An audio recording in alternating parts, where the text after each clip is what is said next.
Right now on Good Morning America First Look, the Pentagon announces a new U.S. airstrike on a suspected drug boat as new questions are raised about a previous attack in which survivors were killed.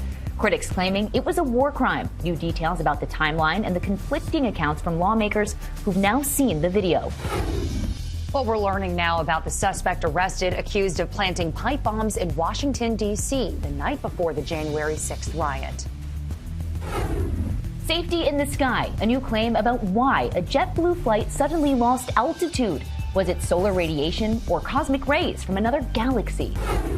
New evidence and new video in the case against accused CEO killer Luigi Mangione. A potential mega deal in the media industry that could see Netflix combine with HBO Max. The demand for answers after thousands of people in the West get a false earthquake alert. The streak is over. What LeBron James failed to do last night that he's done for nearly 19 years.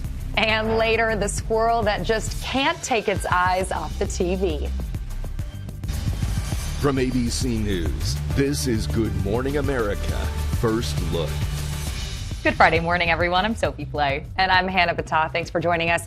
We begin with new questions and new information overnight about a controversial attack on a suspected drug smuggling boat in the Caribbean. We're learning more about the video of the attack shown to lawmakers behind closed doors. An overnight word of another U.S. airstrike. Here's ABC's Andrea Fujii. Overnight, the Pentagon releasing video of a new U.S. airstrike on a boat allegedly transporting drugs in international waters. Officials say 4 people were killed. U.S. Southern Command saying the strike targeted a boat operated by a designated terrorist organization. The announcement coming the same day military officials showed a group of lawmakers video of multiple strikes on a suspected drug boat off Venezuela in September. 2 survivors of the initial attack were killed. Critics argue that could be a war crime because international law prohibits killing enemy combatants who no longer pose a threat. After seeing the video, lawmakers' reactions appeared divided along party lines. I didn't see anything disturbing about it. What I saw in that room was one of the most troubling things I've seen in my time in public service. The lawmakers were shown all 4 strikes on this boat, but the public has only seen video of the first strike. You have 2 individuals in clear distress, without any means of locomotion, with a destroyed vessel, who were killed by the United States. I saw 2 survivors trying to flip a boat loaded with drugs down for the United States, back over so they could stay in the fight. Admiral Mitch Bradley, the commander who directed the attack, gave a quick nod when asked if he stands by his actions. Admiral, do you stand by your actions? Lawmakers from both parties say Admiral Bradley told them Defense Secretary Pete Hegseth did not give an order at the mission's outset to kill everyone on the boat. Hegseth says he only watched the first strike and did not learn about the other 3 until hours later. I watched that first strike live. As you can imagine, at the Department of War, we got a lot of things to do. So I didn't stick around for the hour and 2 hours, whatever, where all the sensitive site exploitation digitally occurs. But there are questions as to when the following strikes were carried out. Senator Tom Cotton says the strikes were over in a matter of minutes. They're several minutes apart. You had obscurance, both the smoke from the first strike and then cloud cover as well. I couldn't tell you exactly how long. But minutes, they weren't. I think minutes. A source told ABC News overnight it was likely 41 to 44 minutes in between the first and second strikes. Democrats are calling on the administration to release the entire video, and President Trump says he intends to do so. Hannah, Sophie. Andrea, thank you. Record cold temperatures are possible from the plains to the mid-Atlantic today. That means it's cold enough for snow to make a mess of the morning commute in Washington, D.C., but it's all rain further south, and those possible record lows 3 degrees in Chicago, 12 in Pittsburgh, and 22 in Baltimore. The wind making it feel even worse. Your full forecast coming up shortly. A big win for Republicans. The Supreme Court says Texas can use a new congressional map, which could give the GOP a big advantage in next year's elections. But not all the justices agreed. ABC's Nicole D'Antonio has the details. Hey, Nicole, good morning. Sophie, good morning. The nation's highest court overturned a lower court ruling that found the new Texas maps were illegally drawn based on race. But Texas state officials argued the map was drawn purely for political advantage, which the Supreme Court has previously allowed. Now, in the wake of this decision, the new maps will be used in next year's midterm elections and are expected to give Republicans a net gain of 5 congressional seats. The court's 3 liberal justices dissented, Justice Kagan writing, "The court's order disserves the millions of Texans whom the district court found were assigned to their new districts based on their race." But the majority insisted the lower court had improperly inserted itself into an active primary campaign, upsetting the delicate federal-state balance in elections. Texas Governor Greg Abbott says the new maps better represent Texas voters and their Republican majority, and this decision means that other states will rush to redraw their own maps. Now, California has already voted to redraw its map to favor Democrats and offset those losses in Texas. Hannah. Nicole, thank you. The man accused of planting pipe bombs at the Democratic and Republican National Committee headquarters in 2021 could appear in court as soon as today. The FBI says 30-year-old Brian Cole was arrested after they combed through evidence they already had. That includes data from cell phone towers and credit card transactions. Agents who raided Cole's home in Virginia allegedly found bomb-making components. The bombs were planted on the eve of the January 6th attack on the Capitol. If convicted, Cole could face 20 years in prison. Now to safety in the sky and a new claim about why a JetBlue flight lost altitude recently. Was it solar radiation or cosmic rays from another galaxy? This morning, a new theory about what really caused a terrifying midair drop on a JetBlue flight. It was such a violent, sudden drop. The flight attendant went completely horizontal, hit the ceiling, flew back down to the ground. An Airbus A320 flying from Cancun to Newark in October suddenly lurched downward over Florida, injuring at least 15 passengers, forcing an emergency landing. We've got at least 3 people injured. Seems like maybe a laceration in the head. For weeks, the working theory was that intense solar radiation had corrupted the plane's flight control data. In response, Airbus ordered an urgent software patch across thousands of planes worldwide. But now, a leading space weather researcher tells Space.com the sun was not active enough that day to explain the failure. Instead, he believes a cosmic ray caused a particle to hit the plane's electronics, flipping a tiny piece of data inside the flight control system and dramatically changing the plane's pitch without warning. Airbus confirms the jet experienced a corrupted value in its elevator control system and says the software fix now has been deployed across its fleet. Experts, including our aviation analyst John Nance, say this event shows just how a tiny change to code can cause problems. The fact that any ones or zeros in the programs could be scrambled around in any way just by radiation is worrisome, especially if it can interdict the flight controls. But Nance says passengers should not be alarmed, pointing to how quickly the industry responded. It answered the question of should passengers be worried is, no, you're watching the system adjust itself the way it should. And days after that JetBlue emergency, a powerful solar flare sent radiation spiking at flight altitudes. Airbus then rolled out that software update. Breaking overnight, big news in the media industry. Bloomberg reports Warner Brothers Discovery has entered exclusive talks to sell its movie and TV studios and HBO Max, all to Netflix. Critics have raised concerns this could potentially give Netflix too much power in the industry. Warner Brothers is also home to CNN. Bloomberg says Paramount and Comcast, which were also in the running to acquire Warner Brothers, apparently lost the race. A deal could reportedly be announced soon. A close call for this police officer in the snow, dashing out of the way just in time to avoid that SUV sliding off the highway in Ontario, Canada. More snow is coming around the Great Lakes. Let's check your Friday forecast.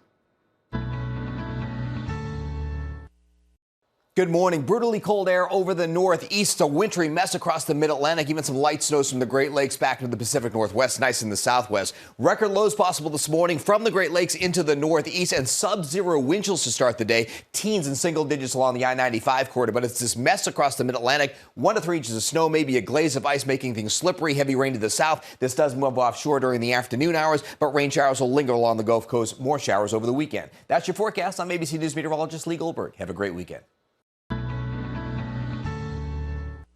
Coming up, a shakeup involving the $300 million White House ballroom. Also ahead, the dramatic rescue as a school bus goes up in flames.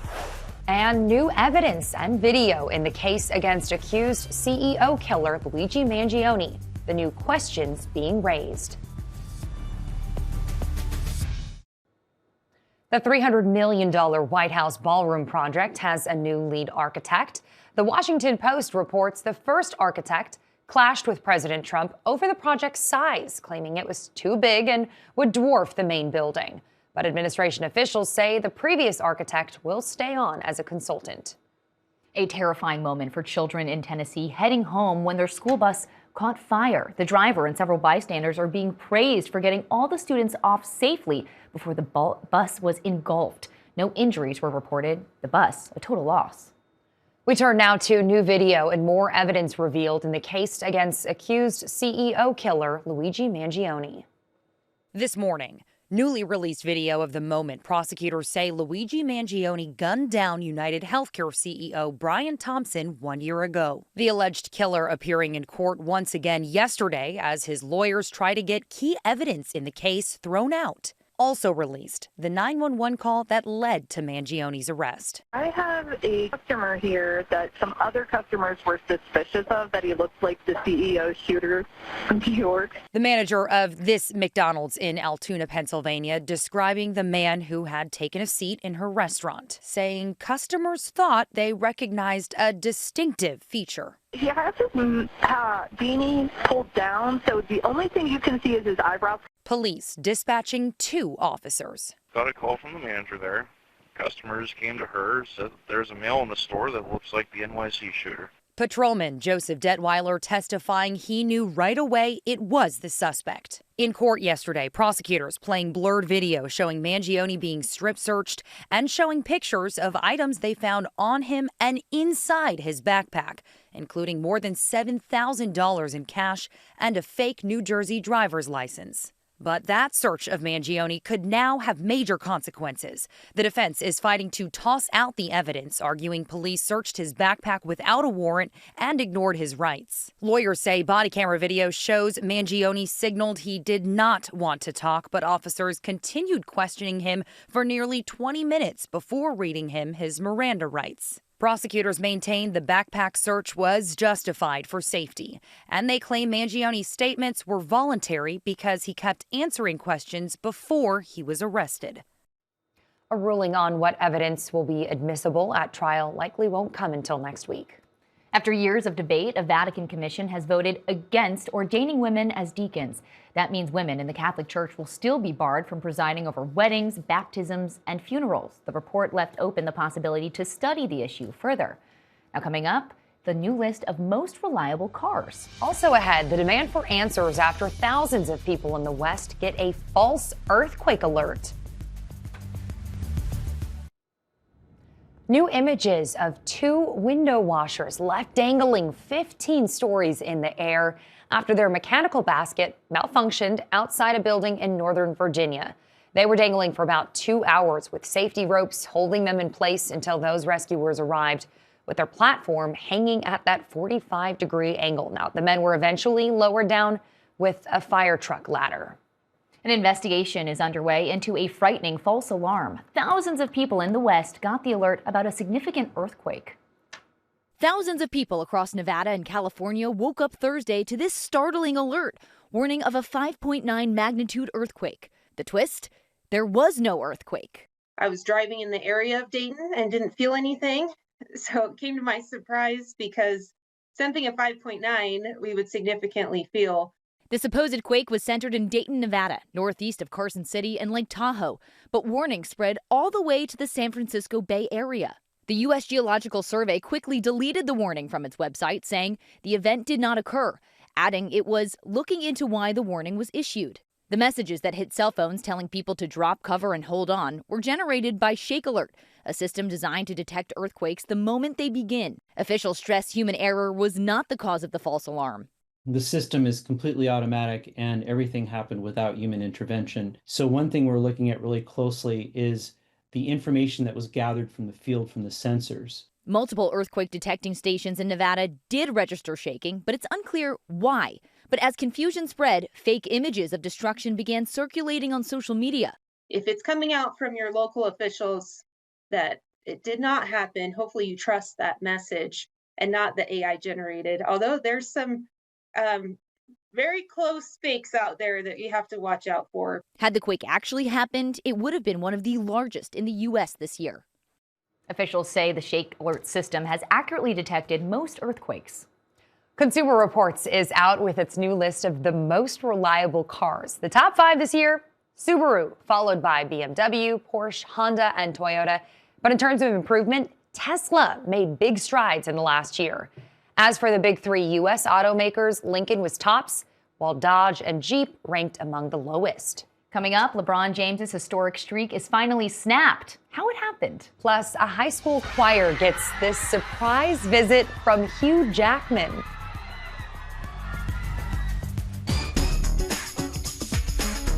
Time to check the pulse, and we begin with a holiday surprise for some talented high school students in Milwaukee. So they thought they were going to be getting a sneak peek at Hugh Jackman's new movie until Jackman himself walked into the room. Students even got a chance to perform for him.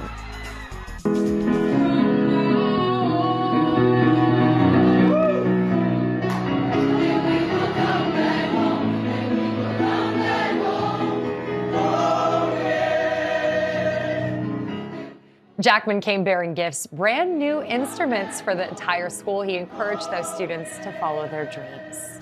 What pressure, though, to perform for Hugh Jackman. Okay, next, all good things really do come to an end. Even for LeBron James, after 1,297 consecutive games, LeBron James' streak of scoring at least 10 points in a game was snapped last night. He could have made it, but passed the ball, leading to the game-winning shot. His streak lasted nearly 19 years. Back then, George W. Bush was president, and the iPhone didn't exist. In the NFL, the Lions had too much offense for the Cowboys last night. Jahmyr Gibbs scoring 3 touchdowns, the Lions winning 44-30. Next, a massive global audience will watch today when next year's World Cup match schedule is revealed. Fans are going to find out who's playing who and where, but the whole event is a big show. President Trump, along with Tom Brady, Wayne Gretzky, Aaron Judge, even Shaq will be there, along with Kevin Hart and the Village People performing the YMCA. The tournament kicks off in the U.S., Canada, and Mexico in June.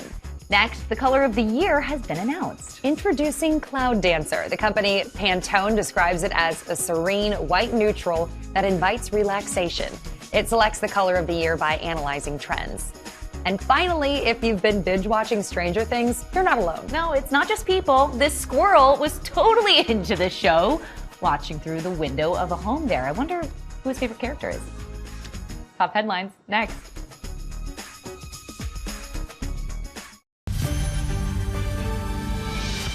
Checking more top stories, the Pentagon has announced a new attack on a suspected drug boat in the Pacific. It comes after a briefing from the Navy admiral who ordered follow-up strikes that killed 2 survivors in September. Democrats call the strikes disturbing. A top Republican says they were lawful. A setback for the Justice Department. A grand jury has refused to re-indict New York Attorney General Letitia James for alleged mortgage fraud, just days after the first case was dismissed. Bloomberg reports Netflix is now in exclusive talks to buy Warner Brothers Discovery, which also includes HBO. A deal could reportedly be announced in days. NBA legend Michael Jordan could testify today at the NASCAR antitrust trial. He's part of a lawsuit accusing the racing giant of being a monopoly that limits team revenues. NASCAR denies wrongdoing. Today's weather, frigid from New England to the plains, slick roads around Washington, D.C. to the mid-Atlantic, all the way down to Tennessee. Rain and mountain snow for the Northwest. And finally, a home for dozens of rescued big cats. And they are big. Danny New shows us. Across the pond in Kent, England, we are meeting the around 40 felines who reside at the Big Cat Sanctuary. We're about 36 acres. I'm not sure if you go by acres in. We do. I got that one. Cameron Whitnell here is the managing director, like his grandfather before him, who founded the sanctuary in 2000. We operate on 5 pillars, so education, welfare, conservation, rescue, and breeding. Many of these cats have been rescued from all over the world, and as of now, they cannot be released into the wild. But the zookeepers still try and stimulate these predators as if they were hunting in the jungle or savannah. We don't want it to be easy because also in the wild, every day is a battle to survive. Come out. Good girlie. Still, they do have to train the cats a bit so they can give them proper checkups.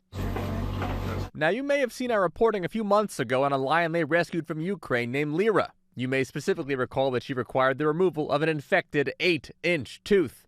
Lyra's doing good, actually. I saw her yesterday. But Lyra is actually one of 5 lions that Cameron worked on rescuing from the illegal wildlife trade in Ukraine. 1 year ago today, we welcomed Yuna, the rescued lioness. He has a particular soft spot for one named Yuna. She was shell-shocked and concussed from the bombs. She was going to be euthanized. She was in terrible condition. She'd never been on grass before. But here's that moment she touched grass for the very first time. And the way she's persevered over the past year, Cameron has no problem sharing that Yuna is his favorite cat at the sanctuary. She's my world. Now, guys, the sanctuary does not allow many visitors, but there are 8 lodges where you can stay on the grounds and wake up to the roars of lions and tigers. Typically, Cameron says the lions wake you up around 5 a.m. Have a great weekend.